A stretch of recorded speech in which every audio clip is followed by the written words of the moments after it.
হযরত শাহজালাল আন্তর্জাতিক বিমানবন্দর থেকে তিনি বের হচ্ছেন। তার সাথে রয়েছেন তার স্ত্রী ডক্টর জুবাইদা রহমান, তার মেয়ে জাইমা রহমান।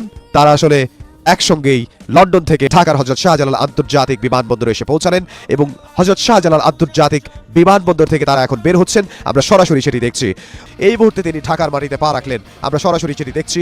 বিএনপির ভারপ্রাপ্ত চেয়ারম্যান জনাব তারেক রহমান তার পাশে রয়েছেন, তাকে স্বাগত জানাচ্ছেন বিএনপির বিএনপি মহাসচিব মির্জা ফখরুল ইসলাম আলমগীর।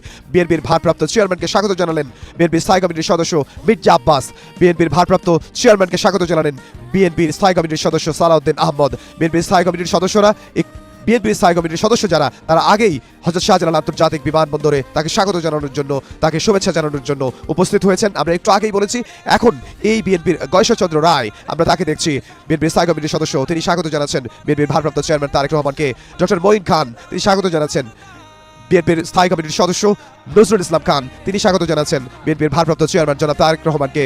এবং আমরা দেখতে পাচ্ছি আমির খসরু মাহমুদ চৌধুরী, তিনি স্বাগত জানাচ্ছেন বিএনপির ভারপ্রাপ্ত চেয়ারম্যান জনাব তারেক রহমানকে। বিএনপির স্থায়ী কমিটির সদস্য যারা রয়েছেন, তারা হযরত শাহজালাল আন্তর্জাতিক বিমানবন্দরে এসে পৌঁছেছেন এবং তারা সেখানে মেজর হাফিজ, তাকে আমরা দেখতে পাচ্ছি, এবং বিএনপির সিনিয়র যুগ্ম মহাসচিব রুহুল কবির রিজভী, তিনি স্বাগত জানাচ্ছেন। আমরা দেখেছি যারা রাজপথে ছিলেন, রাজপথের নেতৃবৃন্দ, বিএনপির স্থায়ী কমিটির সদস্য, তাদেরকে আমরা দেখতে পাচ্ছি। বিএনপির ভারপ্রাপ্ত চেয়ারম্যান জনাব তারেক রহমান তাকে স্বাগত জানাচ্ছে, তার সঙ্গে করমর্দন করছেন। এবং বিএনপির ভারপ্রাপ্ত চেয়ারম্যান জনাব তারেক রহমান তিনি এসে পৌঁছেছেন এবং একটু পরেই তিনি বিএনপির স্থায়ী কমিটির সদস্যদের নিয়ে তিনি পৌঁছবেন যেখানে লাখো জনতা অপেক্ষা করছেন।